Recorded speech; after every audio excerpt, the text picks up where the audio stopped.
Welcome to Weight Loss for Women Over 40. I am your host, Nikki T, and today we're talking about why you eat without thinking. We are continuing the series on Craving the Truth, which is all about cravings. So if you are new here, welcome. If you are a longtime listener, I appreciate you so much. I appreciate you if you're stopping by for the first time as well. Just so you know, you are in the right place if you never want to count calories again, if you are done with all the dieter's mentality nonsense and you would rather find a natural way to lose weight. And that involves learning how your mind works. I truly believe, because I've been in this for a very long time and I taught the dieter's mentality nonsense back in the day, that the starting line starts with your mindset. That is the first place that you need to start. Then the food, then the exercise. So, welcome to the podcast. Again, we're talking about why you eat without thinking. This, again, is the Craving the Truth series. Last week in the episode, we talked about what cravings are really telling you. So, if you missed that episode, go back and listen to it.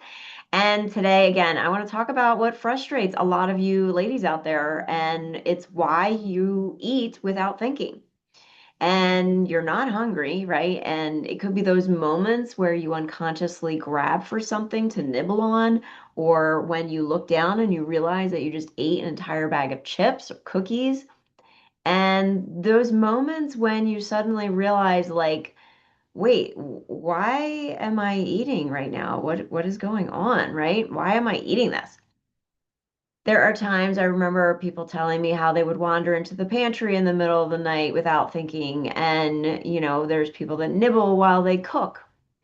And there's some, and I'm guilty of this myself, eating while standing or on the go. I do eat very fast. I am working on slowing down. So that's probably a whole nother podcast, I'm sure. But yeah. So just know that I'm not perfect either. I am working on all this just like you are. So, also, finishing food that you barely tasted. Again, this is another one of mine. I don't know. I am the youngest of four siblings. And two of them are older brothers and one is an older sister. And I distinctly remember that if I didn't eat fast, I didn't get seconds. I probably barely got first. And it's not like we didn't have enough food or anything like that. But I just remember if you didn't eat fast, because my brothers at the time were teenagers, so of course they were inhaling everything. But I digress. Um, the other thing is you could be just reaching for something automatic, especially when you feel stressed or when work is all done, or you're putting off sending an email. Maybe you've tucked in the kids for the night. Literally any emotion that is draining you in that moment in your life, you could be reaching for food. And the kicker is, right, is the guilt that comes walking in after that. The guilt and the shame. What is my problem? Why can't I do this? And I think we're asking the wrong question because, again, I've been there. I've been there so many times of like, why am I doing this, right? Because the question isn't what's wrong with me. The question really needs to be what pattern are you repeating? What pattern are you operating from right now? Because why you eat without thinking is rarely random. It is programmed. And honestly, most of the programming that we have going on is so subconscious. It's so like background hum. And most of the time has nothing to do with food. I want you to think about how much your life is on unconscious repetition. It's on repeat. It just is like playing the same song over and over and over and over again. You drive to work or you drive places and you don't actually remember driving there, right? The places that you go on a regular basis. I've done this many times where when I was driving the kids to soccer, I was like, ooh, how did I get here? Like, right? It's subconscious. We're automatically, we've gotten this pattern down. Um, what about the things that we say every day? The phrases that we repeat every day. You lost your keys. Oh, I'm a hot mess. And some of these phrases don't actually leave our mouth. Some of these phrases stay wandering in our head like little crazy squirrels. Speaking of squirrels, so that house that I am renting, which I love, I feel like I'm a National Geographic. I've got a groundhog living in my backyard, which is not unfamiliar to me because I had them in the old house, but they were kind of farther away. This guy, I'm hoping it's a guy and not a female, he likes to get up close and personal, like up close to the house. I am in an urban area, so I'm shocked to see a groundhog this close. So I've got a groundhog, but what it reminded me of is I have a squirrel, a crazy parkour ninja squirrel jumping around, going sideways on the fence. It's actually quite comical. And then the other day I found out that the neighbor behind me has a raccoon living in the eaves of the shed. And I saw it poke its head out. I have to say it was super cute, but it poked its head out kind of late evening, so I think it's okay. But between that and the birds and everything else, I think I'm good with all the critters that are living in my backyard. But the squirrels that are running around in our head, they can be a nuisance, especially if they are phrases and sentences that are damaging to your own self. So meaning, I'm a hot mess. What the hell's wrong with me? All the things that are running through your head, right? The phrases that you repeat every single day. We follow routines without thinking, like tying your shoes. Chances are you're probably not thinking about tying your shoes, you just do it. Same thing with like brushing your teeth or brushing your hair. You are not thinking about the process. You're not thinking about, oh, grab toothbrush, put toothpaste on toothbrush, take toothbrush, apply to teeth, and go up and down or however you do it, right? We don't do that. We did that as kids because we were learning, but now it's an automatic pattern, right? And the human brain loves automation, loves, loves, loves it. It's like a computer. And it's because automation saves energy. Our brain loves to conserve energy. This is why it likes sitting on the couch as opposed to going and working out. Your brain is constantly trying to be efficient. So once a behavior gets repeated enough times, especially if emotion is attached to it, the brain creates a shortcut. So, again, if you're stressed out, your pattern may be to go grab a snack. If you're watching TV or a movie comes on, you're like, ooh, popcorn. Popcorn sounds great. If you're alone, you may want a treat. This was a big one for me when I was initially alone, when I was married and the kids were little. When they left, well, first of all, I didn't know what to do with myself because I had a lot of time, but it was like party for one time. I was like, woohoo, I'm by myself. I get to do whatever the hell I want. And most of it involved, ooh, I get to treat myself, right? It was kind of like a little mini celebration. You could feel overwhelmed. And if you're feeling overwhelmed and stressed, the drive-through might be your answer to it. If you feel anxious, sometimes the texture of food will alleviate anxiety. So like if you like crunchy food, maybe you're feeling anxious about something. This is a big one. If you're exhausted or you're tired, you know, because the marketing advertisements for candy bars and stuff like that have pulled you in, right? When you're hangry, I forget what the exact phrase is, but you need a candy bar. You don't need a candy bar, right? Your brain wants sugar because it's exhausted and it's trying to keep itself preserved. But notice if that's your pattern, if you're tired and you're craving for sugar. Eventually, you stop making conscious decisions because your brain is on autopilot at this point, and your body is just following the script that you laid out. That's why women mostly say, I don't even know why I ate it. Like I don't even know why, right? This is exactly why. Because you're on a repeated pattern that you've learned from way back when.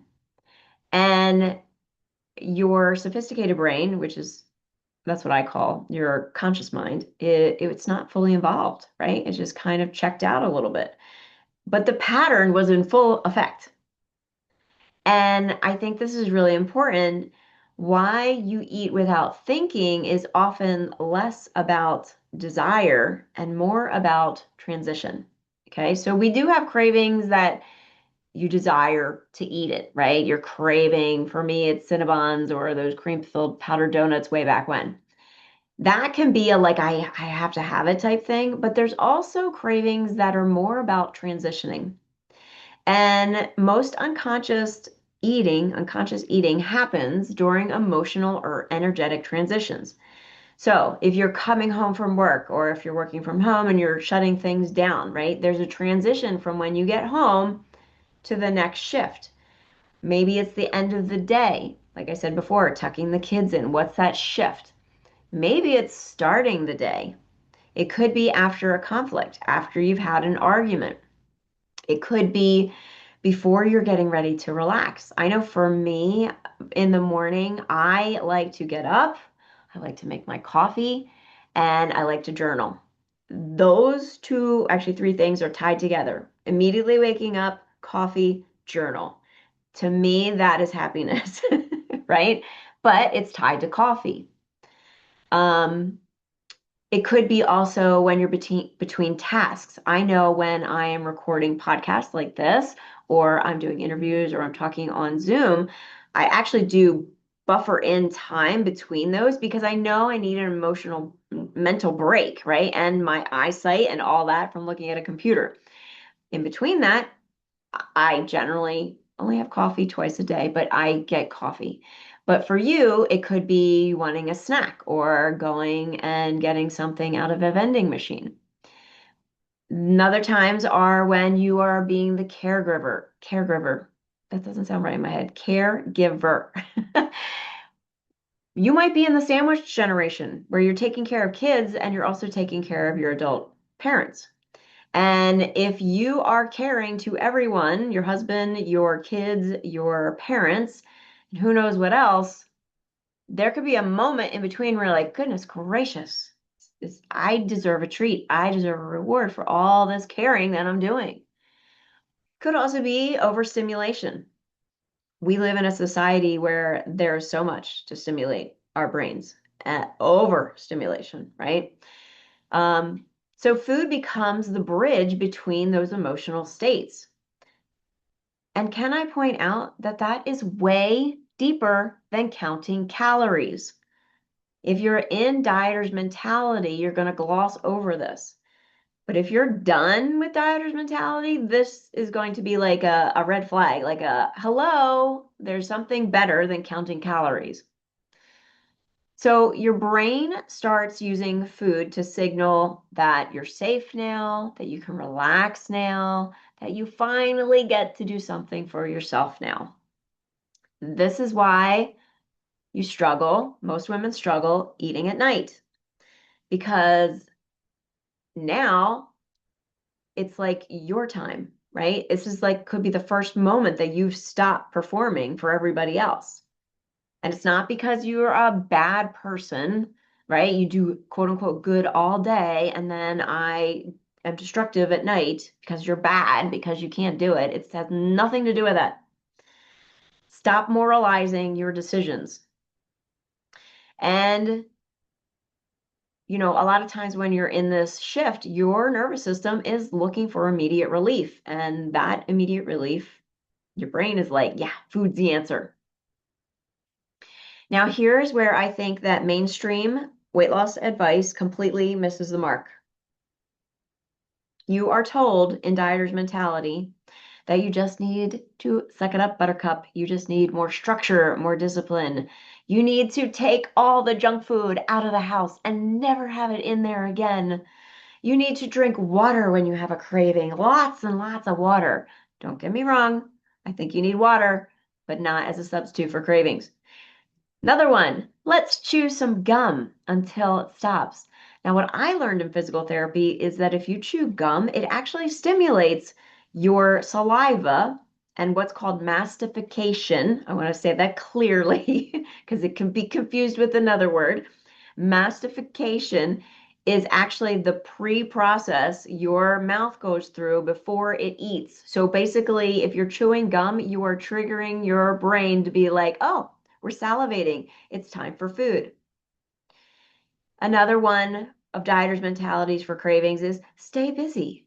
Go get some knitting and knit yourself an Afghan that is 9,000 meters long, right? Or yards long. Keep your hands occupied. I cringe and I hate these stupid dieters' mentality tactics.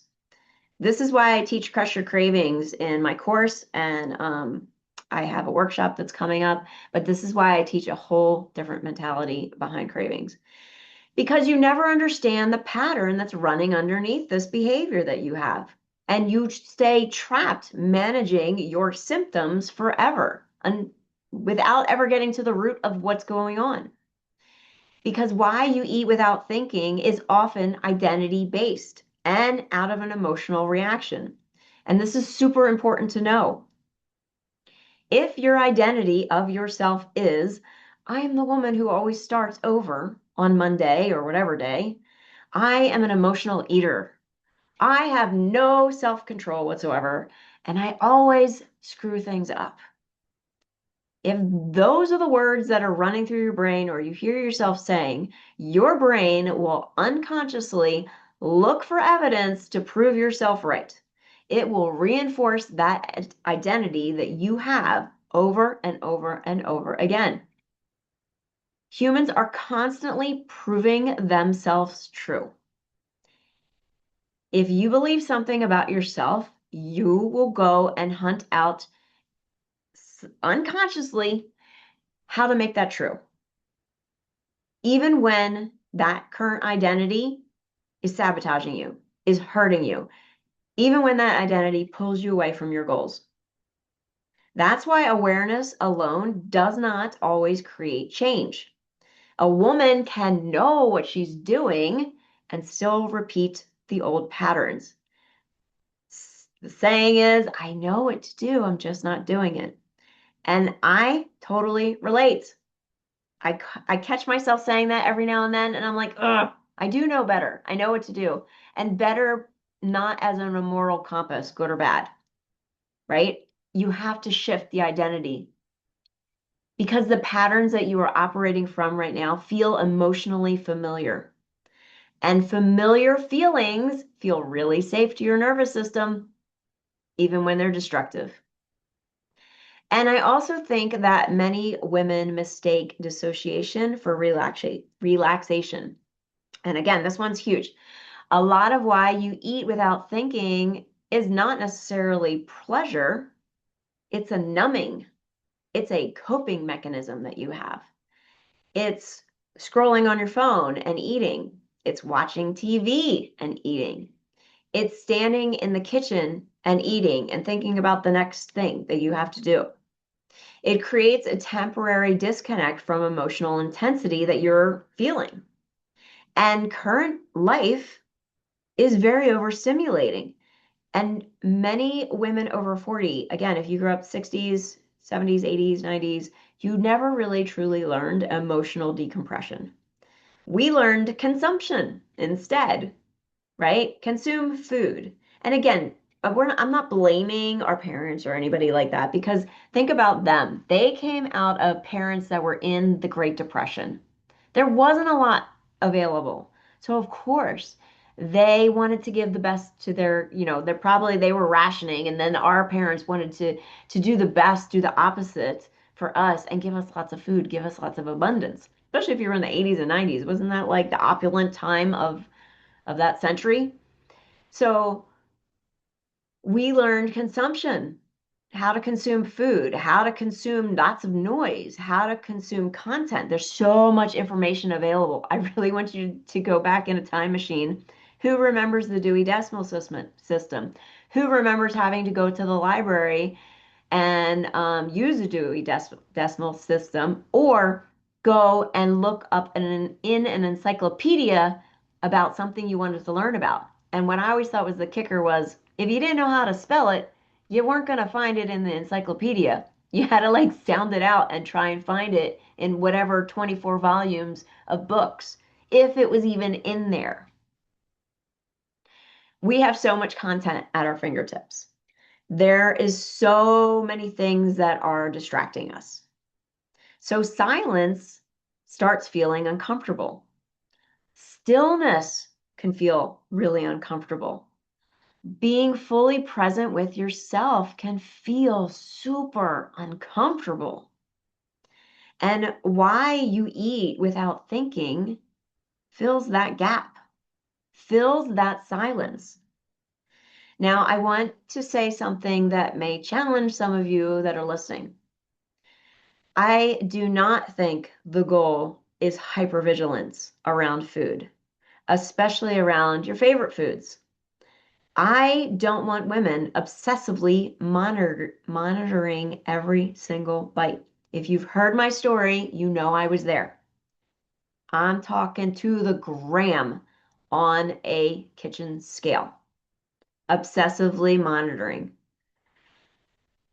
because that creates an unhealthy relationship. Not only an unhealthy relationship with food, but with yourself, with trusting yourself, with your body, right? The goal is conscious connection, which is a very different energy than hypervigilance. We need to reconnect yourself to yourself.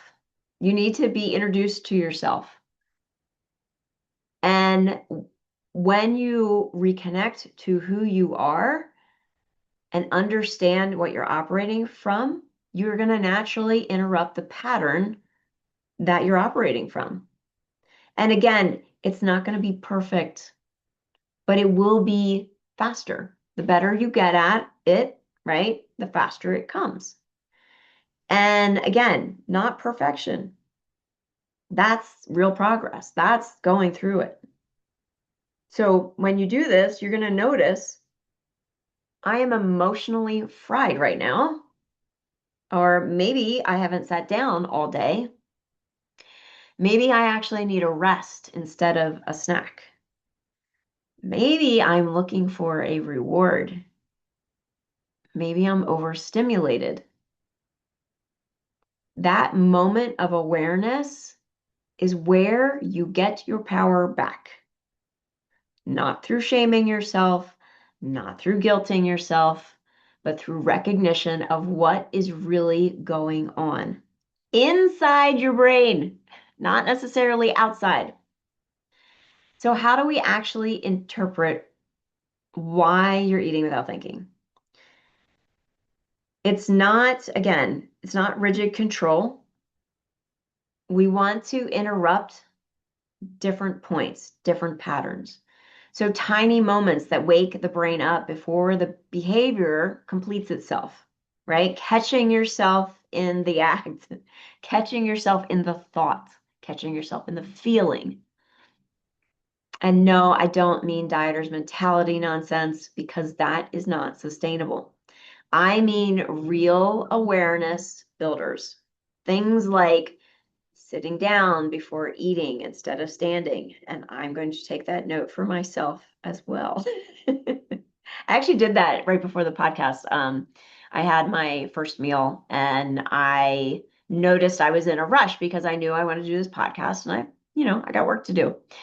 And I was like, no, you're going to sit down and eat. And here's the other thing. I know right at the last bite, a lot of times I'll put the last bite in and I will gather up the dishes before I'm done chewing and head to the sink. So slowing down, right? Taking one breath before you go into the pantry. Asking yourself, what am I needing right now besides food? Noticing when you're changing environments. Are you coming home from work and you immediately go pour a glass of wine? Turn off the distractions when you're eating. Do you eat while you're watching TV? Are you scrolling? What's going on? Notice the emotional patterns without judging them. Because here's the thing, there's nothing wrong with you eating in front of the TV. The issue is if you have a goal to get a body that you want, a leaner, healthier body, and you are checking out while you're eating, you have no regulation. Like you're not understanding, you're not in tune with your body. Your body's going to send you signals. Yes, I'm hungry. Yes, I'm full. You are going to not even hear them at all if you are distracted by something else, especially if it's TV or scrolling or something like that. And I know these things sound simple, but simple does not mean insignificant. And again, for the love of all that is good, everyone in Dyer's mentality, everyone wants to make this complicated and wants to make it hard. It does not have to be complicated and hard. Can it be challenging? Absolutely. However, it doesn't have to be. Like we feel like we have to like it's not like if you get the body that you want and you didn't like work really hard at it and have your nose to the grindstone, that it doesn't count. It does. This is why I teach the method that I teach because it's not as complicated as the diet and fitness industry wants you to believe it is. So small interruptions are going to break your unconscious momentum. And once momentum starts breaking, choice comes back online. Yes, we have choices. You may not feel like that in the moment, but you always have a choice. And that is the goal. Again, it's not perfection, it's to have a choice, to have the decision of, yes, I would love to eat a cinnamon bun right now. Or no, I am deciding not to eat a cinnamon bun right now. Right? I get to decide. It's not me feeling compelled to like, oh my gosh, I have to eat the cinnamon bun because that was me. That was me. Again, this is how Crush Your Cravings came all about, the course that I teach. It was my love for cream-filled donuts. I also talk about Cinnabon in the course. And I was like, it was like crack cocaine. Again, I don't judge anyone if you've been on that, and I've never tried it, so I don't really know, but it was an intense, urgent feeling that I could not shake until I figured it out. So, one of the most powerful things that you can do is stop labeling yourself as an emotional eater. Be careful what identities you are rehearsing because every time you repeat, this is just who I am, your brain listens. Your identity shapes behavior more than motivation ever will. So try this instead. Experiment with it. I'm learning new responses. I'm learning to become more aware. I'm interrupting old patterns. I am rebuilding trust with myself and with my body. That creates movement, right? How does that feel in your body? Feels so much better than I suck and why can't I do this? I also think you need to stop expecting healing to feel automatic and immediate, right? You are rewiring years and some of us decades of conditioned behavior. Of course, it's going to take practice. If you, I want to use a bike analogy, but if you learned how to ride a bike and all of a sudden I gave you rollerblades, your bike experience helps you with bikes. It doesn't help you with rollerblading. You need to repattern. Sorry, that probably was the worst analogy ever, but you get my point. I hope. The patterns that you're running on right now, right? You've been running on them for years and years and years and years. It makes sense that it's going to take a little bit of time to rewire. And some of them are going to shift really quick. Some of them, they're going to take a little bit more repeating. And again, the goal is I never emotionally eat again, or I never crave anything, or I never eat cream-filled powdered donuts ever again. It's very dramatic. Anytime you hear drama coming out of your mouth or in your brain, that is your primitive brain talking to you.